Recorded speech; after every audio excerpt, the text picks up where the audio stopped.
Last two examples we have seen how to solve the quadratic equation by completing square method. Again we are solving the quadratic equation by completing square method. But now here is the standard form of quadratic equation, ax square plus bx plus c is equal to 0. Now we are solving this by completing square method. I have written this standard form as it is. But the rule for solving is that always keep the coefficient of square term 1, so that the coefficient of x square is a is here. Now dividing the equation by a, divide by a to all the terms of equation. Then 1x square plus b upon a into x plus c upon a equal to 0. Here is the coefficient of x square is 1 now.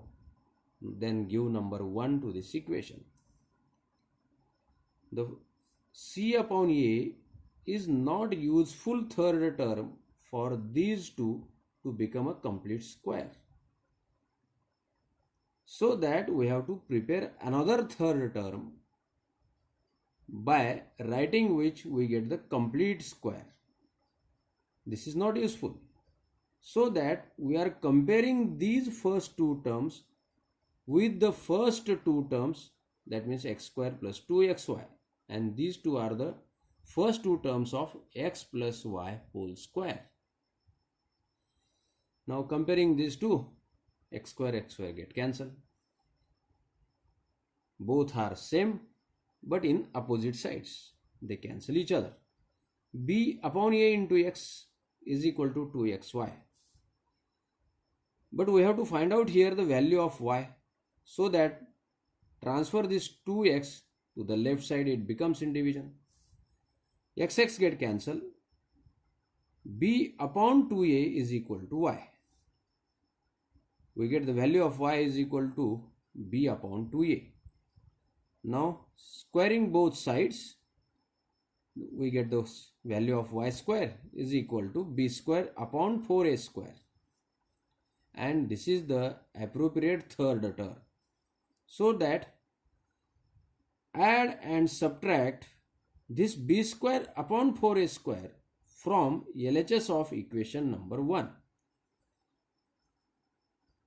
Now x square plus b upon a into x plus add this term and subtract the same term plus c upon a equal to 0. Make the group of first three terms and last two terms. All these are numerals, so that take minus sign as the common, the sign of this term, so that positive becomes negative here in the bracket. Now first three terms are the perfect square of a binomial. But of which binomial these are the square? So that we have to find out that. So that there is a trick. Square root of first, sine of middle, and the square root of this third term. And the square root of third term is b upon 2a whole square. Minus, do the calculation here. Now take the LCM. 4a square is multiple of a, that's why 4a square is the LCM.